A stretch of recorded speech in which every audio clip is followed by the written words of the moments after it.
welcome to the latest episode of Policing TV. You can never have too many Bens in your life, so I'm Ben Twomey, your presenter, and I'm interviewing Ben Priestley, who is a national officer at Unison, the trade union, in fact the largest trade union in the country, and also, as I understand it, Ben, the largest involved with the policing family as well. Yes, hello, Ben, and very pleased to be here for the interview today. Yes, I mean it is the case that Unison is the largest union for police staff in England and Wales and in Scotland, in actual fact. And I should probably confirm that my contributions today will be in respect of England and Wales. I don't have any locus to speak on behalf of police staff in Scotland, because policing being a devolved matter, that is a matter for our colleagues in Unison Scotland. But we've got in England and Wales, we've got just over 35,000 police staff in membership. Just for interest of your viewers, we've got 2,250 police staff in Police Scotland, so a significant number of members in Scotland as well. Yeah. So you must get quite a lot of reach in terms of the understanding the issues that are facing police staff at the moment, particularly in England and Wales. We'll talk about. To jump in at the deep end, what do you think are the biggest challenges facing police staff at the moment? Well, I think there are two major challenges. The first challenge is around the future of police staff employment in its totality, and the reality is currently that police forces are facing in England and Wales the outturn of very large budget deficits, and what that has led to is a diminishment in the number of police staff in certain roles, in police community support officer roles in particular, and we might come back and touch on that. And as a result of the Police Uplift campaign, the perverse outcome of police officers now occupying police staff jobs that police forces are holding vacant in order to manage those budget deficits going forward. And I think what we're lacking currently within policing in England and Wales is a clear workforce plan or strategy going forward for the future. And it's the kind of the question is, after Police Uplift, what next? And no one's been able to answer that question as yet. And from Unison's point of view, we're hoping that we'll be able to work with the new government to set policing on a new footing in England and Wales in respect of a new strategic workforce plan.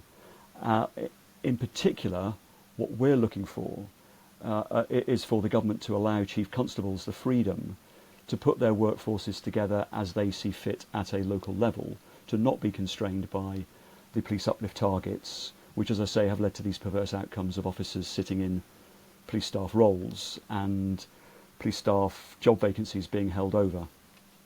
Can I just check I've got this right then, Ben? So the Police Uplift, which is the increase in the number of police officers that are being recruited at the moment, has resulted in so many officers being recruited that they're backfilling police staff roles now, so they're not actually doing officer roles, the kind of roles where you'd need a warrant in order to be able to do it.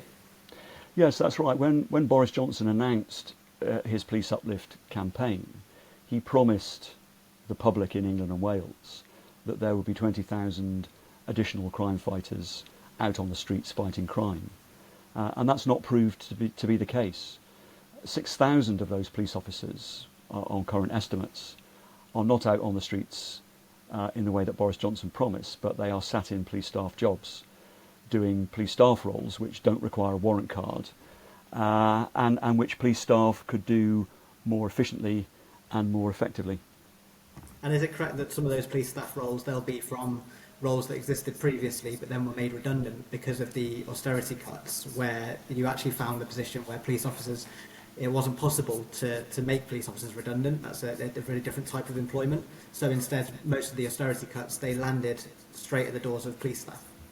Well, that was certainly the case. It's right to acknowledge that police staff numbers in England and Wales have recovered from the low that they reached in about 2016-17 under the previous government and the previous government's austerity measures. But today, in 2024, we've still got just over 2,000 fewer police staff than there were in 2010, and we've got 8,700 fewer police community support officers than there were in 2010.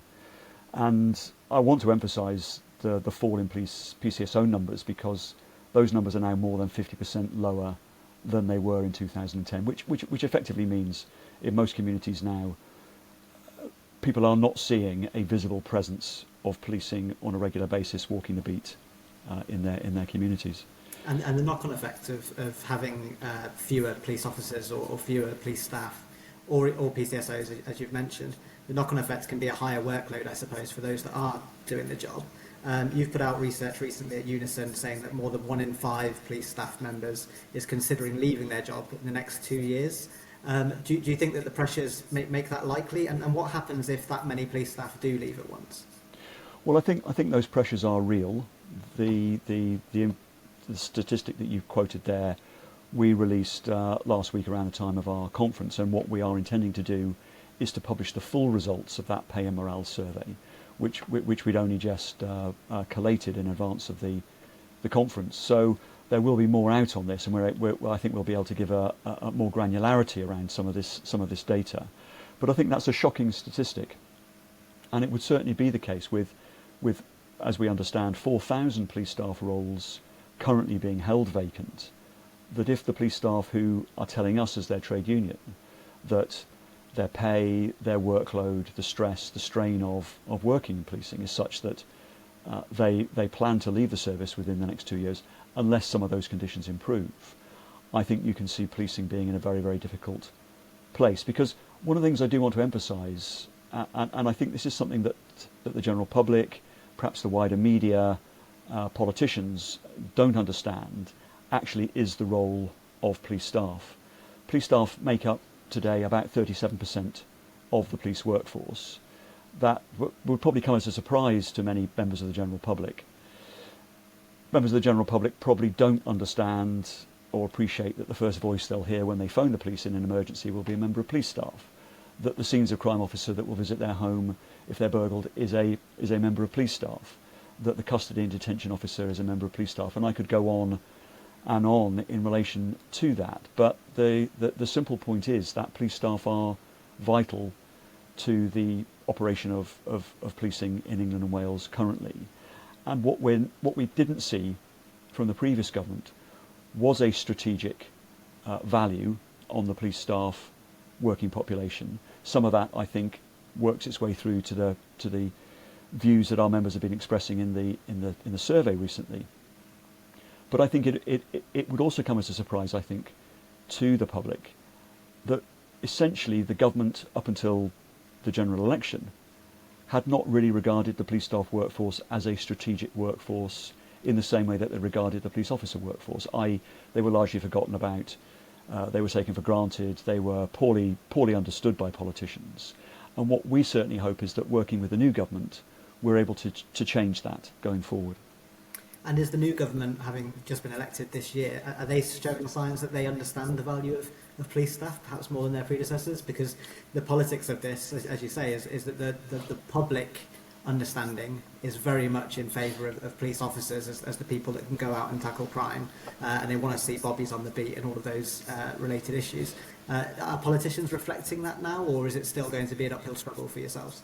Well, Unison welcomes the commitment of the new government to put 13,000 additional officers, PCSOs, specials and volunteers into neighbourhood policing. That's got to be a good thing, and some of that will become clearer in terms of that intent once the police bill has gone through Parliament, in terms of the funding mechanisms, whether that's ring-fenced money, etc., all of which we're keen to understand. Some of those police officers, I guess it's possible, are officers that are deployed potentially out of the 6,000 roles that they're currently occupying, which are police staff roles. And from Unison's point of view, we would really welcome that. But that then, of course, raises the question of who's going to backfill the police staff jobs that those 6,000 police officers are currently occupying, when, as Boris Johnson promised, they were designed to be out on the beat fighting crime. We assume that the additional numbers, that 13,000, will and must include a significant boost to existing PCSO numbers. I think the Labour politicians in opposition understood that. they have been supportive of Unison's position prior to the election that the PCSO workforce needed to be rebuilt. It was a huge success.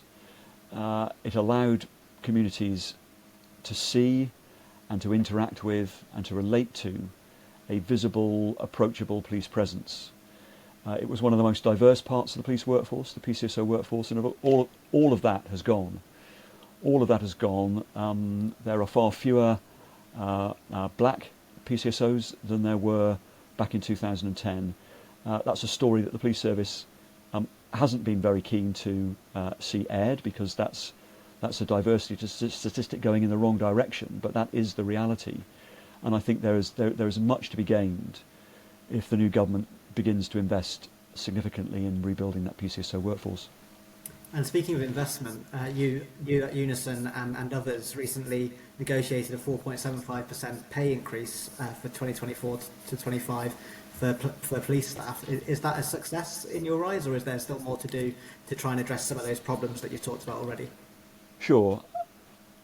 95% of Unison members who voted in the pay ballot voted to accept the 4.75 pay offer. So there was a clear vote in favour of picking up that offer. I think the reality is that looking at the figures from earlier this year, prior to the 4.75 pay rise being implemented, that police staff pay rises between 2011 and 2023 had amounted cumulatively to nearly 30%, 29.3%. Over that same period, 2011 to 2023, the cost of living had risen by 67%. So you can see just how far police staff salaries have fallen behind in terms of their purchasing power. So although we've had a 4.75% pay rise this year, which we hope police staff will be paid in their October salaries, and although police staff, as did officers, had a 7% pay rise last year, both of which have been higher pay awards than police staff have had in recent years, neither of those settlements makes a very big dent in the difference between the 29% that salaries have gone up and the 67% over that period that inflation's gone up. So we're at the beginning of a process here where we hope that the coming years and the coming pay awards that our members get will continue to be above inflation in order to recoup, in order to restore members' salaries to the purchasing power that they had previously. And it sounds like with that work you're going to need all the help you can get from your members. For those that are watching who are perhaps in the police staff team and they are struggling with their pay or their conditions or maybe their workload, what would you say to them in terms of the value of joining a trade union, perhaps Unison itself? Why would you join a union? Sure. Well, about 45% of police staff in England and Wales are members of Unison. So we've got nearly half the police workforce in England and Wales in Unison, and that's a fantastic figure. That's a high figure for trade union density in the public sector, and I think, in a sense, that is a vote of confidence in the work of Unison from police staff, that they value, they recognise the benefits that the union can bring, both in their own individual workplace and at a strategic political level, speaking on their behalf. The vast majority of that confidence comes from the great work that our branches do day in, day out on the part of members in police forces across England and Wales and Scotland, obviously. And the work that our branch officials do is second to none. I know personally just how hard they work. So, in a sense, I'm not surprised that we've been successful in recruitment because of that hard work that's being done locally. And for individuals who are not yet in a trade union, of course, you would expect us to be encouraging them to join a trade union, to have a collective voice. On your own, you can perhaps achieve very little in your workplace, particularly if you work for a large organisation like a police force. And the other point that I think we want to emphasise at all times is that good paying conditions don't happen by accident. Good paying conditions happen because workers join trade unions.